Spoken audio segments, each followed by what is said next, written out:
Hi, I'm Simple, also hoping you're doing good, and today I bring to you a sort of continuation of a video I did a good while back, where I talked about 10 killer perk concepts in DBD, and ever since making that video I kind of figured it was a bit unfair that I have never talked and even considered doing a survivor perk tier list video, idea, concept, accumulation, whatever. So that's exactly what this video is about. You already read the title, so I'm not going to talk too much. Just know that balance-wise, things can be shifted. These are not perks that will come into the game. These are just concepts and ideas of perks that I would like in the game. I try to make them as coding friendly as possible, you know, that they can be implemented without too much hassle and not too impactful on their own combo potential. You'll see it when we get there. Despite all that, I hope you still enjoy. Let me know if you have any perk concepts or ideas. Do write them in the comments. I read the comments, and if you have a very good idea, then who knows, maybe I will entertain the idea in another video of mine. Starting off directly with a rather simple perk, no pun intended, that is called Good Karma. Even in uncertain situations, good deeds will always find a way to pay you back. Every time you finish healing another survivor without using a medkit, gain a token up to a maximum of 3, 4, and 5. For every token in your possession, other survivors heal you 20% faster when not using a medkit. The numbers might be a little bit low on this one, since for maximum value you will have to heal 5 other survivors. It's important to note that you don't have to heal 5 full health states. It is fine if someone recovers on the ground and you just pick them up at 95%. You still get a token, you still get the 20% faster heal on yourself. The general idea is just to have a bit of a reverse botany knowledge, where if you heal other survivors, you also get a bonus from other people healing you quicker. And while this perk might not be very strong, it could find its way into some healing builds, and it would probably be very good if everyone was running it, since after some time, healing speed would be insanely fast, and it would just be as if everyone has permanent circle of healing. Next up, we have an anti-tunneling perk that I personally really like. It is called Escape Route. Assuming the worst, you always have a plan B, just in case things go south. After being rescued from a sacrificial hook, Escape Route activates for 6 seconds. While active, starting to run will cause you to gain 100% haste for 5 seconds, and while active, you don't leave scratch marks or pools of blood. This effect does not stack with other haste effects and exhausts you for 10 seconds. It has inspiration from Babysitter and Background Player, where Background Player activates when the killer picks up the survivor, and you can break into a sprint and get a better speed burst. It is not as useful as sprint burst for yourself, but it is useful for flashlight saves and pallet saves. And this is just intended to be an anti-tunneling perk that doesn't necessarily work around the killer hitting or downing and slugging you on the ground or picking you up, whatever. It is basically just you get unhooked and you get the fuck out of there. It's only active for 6 seconds, because obviously if you can perform a full heal with a medkit or without, and then you can still run, that would be a little bit too strong.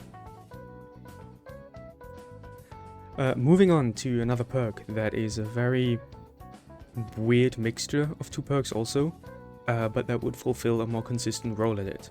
It's called Callout. And good teamwork makes a difference, always. While in chase, your aura is revealed to every other survivor. You also see the aura of generators currently being worked on. Increase the duration of all aura reveals on teammates by 3 seconds. The idea was taken from Quick Gambit, which is Vittoria's Teachable, which gives you an idea where your teammates are when you are getting chased, and gives them a small speed boost on repairing. However, this perk has a hefty 60-second cooldown after you get hit, so even if you get hit by a Wraith or Ghostface who sneaks up to you, and then you manage to run the killer for 70 seconds, people will only get the increased speed boost and you will only get the information for 10 of those 70 seconds. You will still run into people after you get hit. So I thought, let's make a perk that doesn't have any repair benefits, that just gives your teammates a good idea where you are and gives you a good idea where generators are currently being repaired. so you can avoid the gens, and teammates who might want to help you can come to you. Plus the little bonus of aura reveals on teammates probably won't be too useful, but it's better to have than nothing, and I thought without it the perk is just kind of too niche and doesn't fulfill anything realistically.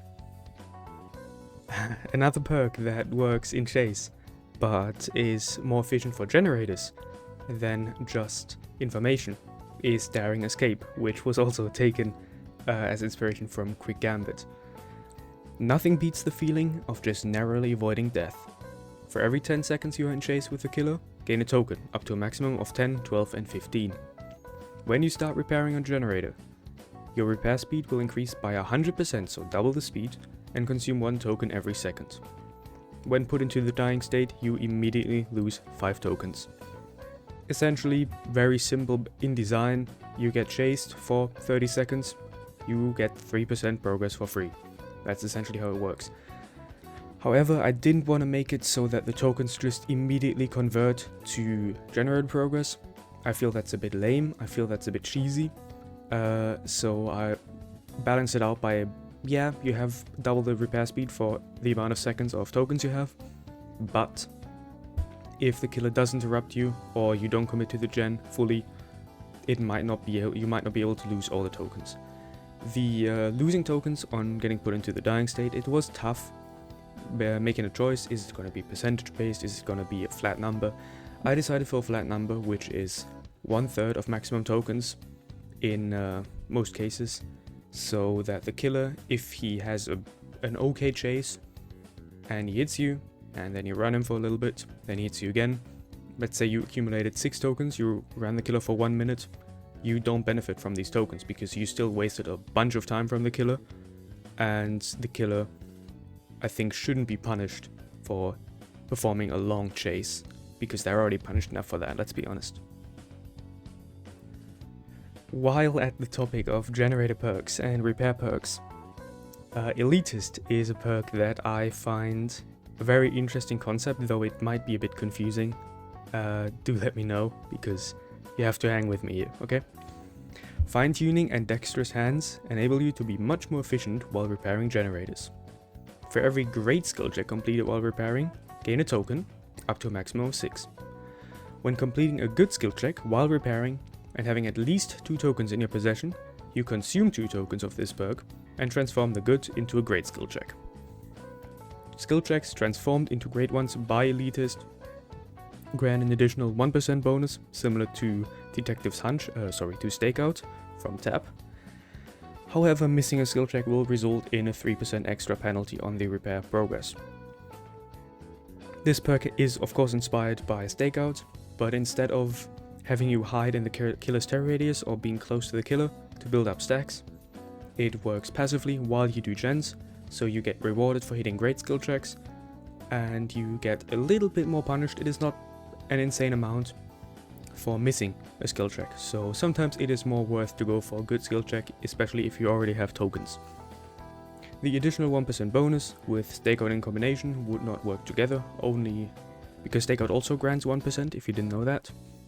So only skill checks transformed into great ones by this perk would grant the bonus, and skill checks transformed by Stakeout would grant Stakeout's 1% progress. So it's not 2%, it's 1% still. In an optimal world, you could run the two together to have a only great skill check build. This one, however, only works for generators, it doesn't work for healing, unlike Stakeout, so it couldn't be used with the green, I think it's the surgical tape add-on for the medkits that gives you like 15% progress on a great skill check. I wouldn't know how it performs number-wise, it would probably be very strong with hyperfocus, but even then, you have to hit great skill checks for this perk to gain value, and if you hit too many good skill checks and you lose tokens, and you're not very consistent at it, this perk is not going to be doing so much. So do let me know what you think. I personally find it a very fun idea to have a bit of a trade-off that doesn't require you to be in the killer's terror radius, but that also, it allows you to make mistakes, but also basically benefits you for hitting great skill checks and doing your objective. Going from insanely complicated to Stupidly simple, we have Heroic. Sometimes Brawn does beat Brain, and in life or death situations, having both can make or break the difference. When stunning the killer with a pallet, the stun duration is increased by 20%. Simple as that. There's nothing insanely complicated. This perk would have great synergy with Parental Guidance, with Smash It. This perk would be countered by Killers Respecting Pellets for one, or Enduring from the Hillbilly. This perk doesn't affect any flashlight saves, it only affects stuns with pallets. So yeah, could be threatening, could be okay, I don't know. I think 20% is a fair number. Default stun duration is 2 seconds. This would make it 2.4 seconds. So it's not an insane amount, but it's also not too little to scoff at.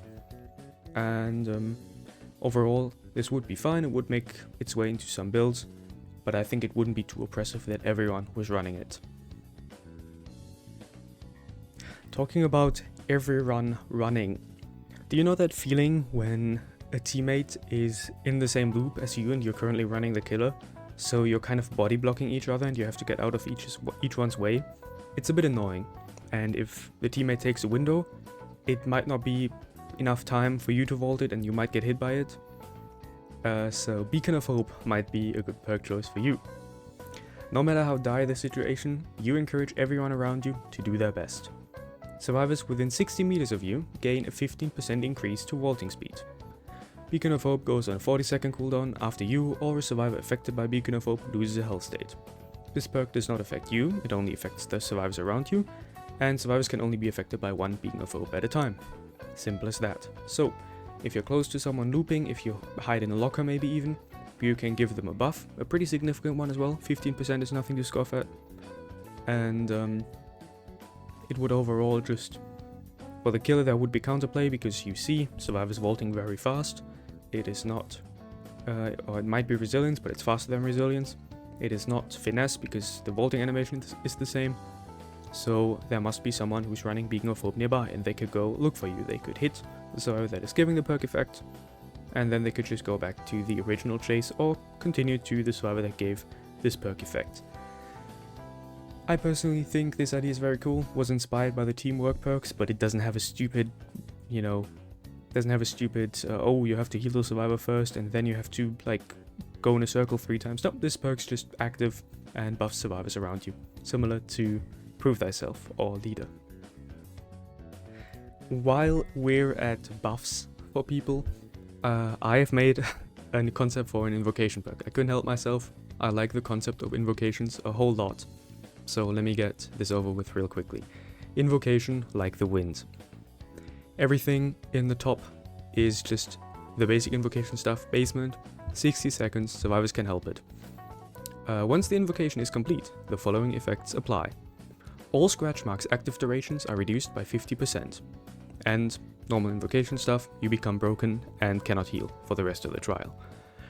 50% means 5 seconds less on default scratch marks if a survivor is running lightweight, which is a teachable perk for everyone. It is a normal perk, universal one, which reduces active scratch mark duration by 5 seconds flat. This perk would add up to only be 2.5 second scratch marks, which is essentially nothing. It's essentially really nothing. It doesn't benefit you as much, since you will be broken, you will leave blood, but it might help your teammates, especially in indoor maps. They can sneak around with Iron Will, they will get out of there, will be very strong, together with lightweight or other stealth perks for survivors. I just really like the idea, but of course you can't make it too strong. I couldn't make it like 80%, 90%, because then it would just be way too strong and way too valuable, and I don't think invocations are designed to be insanely strong, to be game-changing. Talking about game-changing, this is probably the strongest perk in this video. It is a very ridiculous thing it does, which is also reflected in its name, so let me just present to you Dirty Tactics. In desperate times, morality is just a fictional concept. After fast vaulting a window within 8 meters of the killer, that window becomes blocked for everyone for 1.5 seconds by the entity. Dirty Tactics then, 60-second cooldown. So essentially, you vault check, the killer can't vault after you. You have to be close to the killer, so they could sometimes hit you while you vault that, but if you manage to get the vault off, it has to be a fast vault, by the way. It doesn't work on finesse, it doesn't work on medium vaults, only on fast vaults. Then you're good to go. The killer can't follow you, he either has to go around or he has to wait for 1.5 seconds, and then he can also vault. You could maybe even bring this down to 1 second. I think just the idea that they can't immediately vault after you and continue the chase buys you so much distance and would be so strong on certain windows. But I really like this perk. I really like ideas like that. That really maybe long cooldown, but they have a ridiculously situational but overtuned effect. Definitely let me know what you think about this one, because I personally believe this might be the strongest perk I had in mind for this video. And the last one will also be pretty controversial, because it works off Bloodlust. Let me present to you Adrenaline Junkie. The thrill of the chase makes you feel unbelievable heights. The stronger your opponent gets, the more determined you become. Adrenaline Junkie activates while in chase once the killer accumulates Bloodlust. For each stack of Bloodlust in the killer's possession, gain 5% increased vaulting speed. Very simple. Killer gets Bloodlust 1, 5% quicker vault. Bloodlust 2, 10%. Bloodlust 3, 15%. Would be very strong in endgame scenarios where killers will usually not break pallets, they will usually try to Bloodlust you on even safe loops. And while it might be controversial, but Bloodlust is supposed to help the killer catch up quicker, yada yada yada. I think 15% vaulting speed at the cost of the killer moving 15% quicker than they should is very fair. Personally, that's my opinion. And this perk could fill in a niche, but it wouldn't be too strong. However, I also understand that's why it's, as I said, it's pretty niche. If you were to buff the numbers, if you were to make a 10% increased vaulting speed, then you just simply couldn't Bloodlust a survivor, which would also be very annoying, because Bloodlust at the end of the day is supposed to be a strong suit for the killers. It's supposed to be a last ditch thing for the killer to get a survivor. So yeah, these are all the perks. Let me know what you think of them. Let me know if you have any ideas on your own, as I already said in the beginning of the video. And make sure to like, comment, and you know what? I don't even care. You do you. Do whatever you feel like. I just thank you for watching and make sure you have an awesome day, alright? Catch you in the next one.